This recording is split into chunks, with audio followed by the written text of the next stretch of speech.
अपने मन से जीरो ले लेंगे। जीरो ले लेने के बाद हमें बराबर की दूरी पर हमें नंबर्स को मार्क करना है।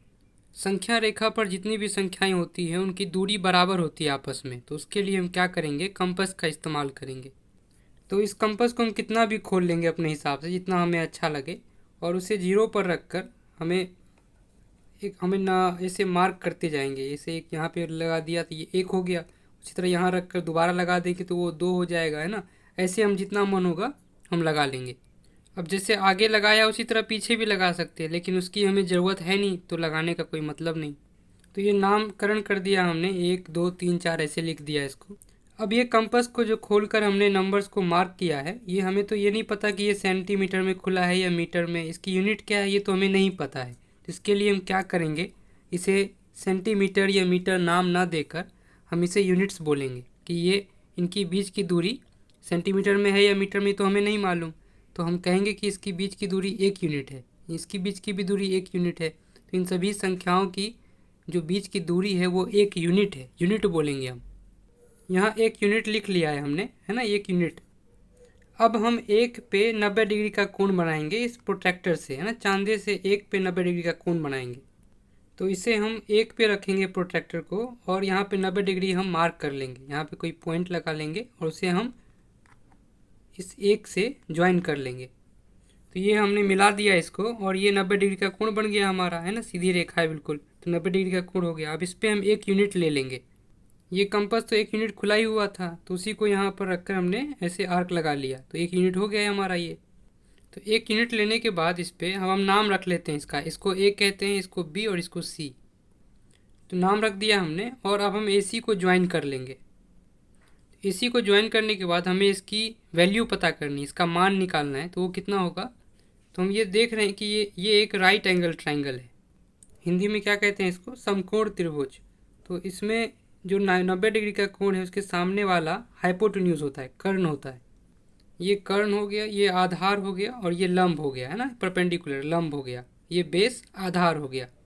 तो पाइथागोरस परिमेय के हिसाब से इन दोनों को लंब और ये जो लंब और आधार है इन दोनों का वर्ग करके जब जोड़ेंगे तो वो इसके वर्ग के बराबर होगा, है ना। जी, ये कहने का मतलब है कि जो AC का स्क्वायर है वो AB के स्क्वायर प्लस BC के स्क्वायर के बराबर होगा, है ना।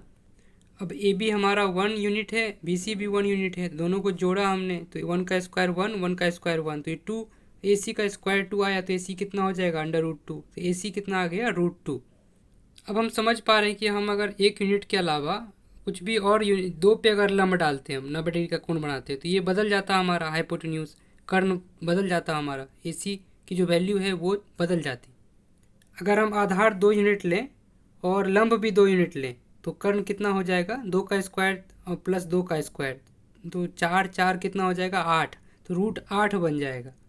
अगर हम आधार 2 यूनिट लें और जो लंब है 1 यूनिट लें, लंब इतना ही रहने दें और आधार 2 यूनिट ले लें, तो कर्ण कितना हो जाएगा, 2 का स्क्वायर प्लस 1 का स्क्वायर, 5 हो जाएगा ना, √5 बन जाएगा।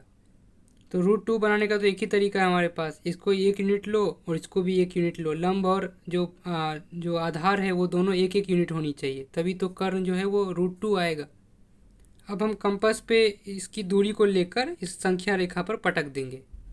इस दूरी को हमने कंपास पे ले लिया, ये दूरी तो √2 के बराबर है, तो इसको हम जहाँ भी जा रहा है ऐसे करके हम ऐसे बना देंगे, है ना। तो ये जहाँ पे कट किया है ये, तो वो हमारा √2 है, तो ये रहा हमारा √2।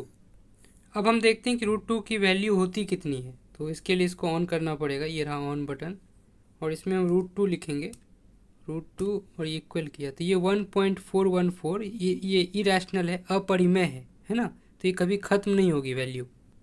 अपरिमेय संख्या वो होती है जो कभी ख़त्म नहीं होती और ना ही रिपीट होती है ना, ये रिपीट, कोई भी संख्या रिपीट नहीं होगी इसमें, और ना ही ये कभी ख़त्म नहीं होगी। स्क्रीन छोटी है इसलिए कम वैल्यू दिखाई दे रहा है, अगर स्क्रीन बड़ी होती तो ये कभी ख़त्म ही नहीं होता। दुनिया का हर पन्ना लिखकर भर दें तो भी इसकी वैल्यू ख़त्म नहीं होगी, है ना। तो ये हम देख पा रहे हैं कि इसकी वैल्यू 1 से, इसका जो मान है √2 का वो 1 से थोड़ा ज़्यादा है और 2 से काफ़ी कम है। तो वही चीज़ यहाँ पे दिख रहा है, 1 से थोड़ा ज़्यादा है और 2 से तो 2 से काफ़ी कम है ना, पहले है काफ़ी।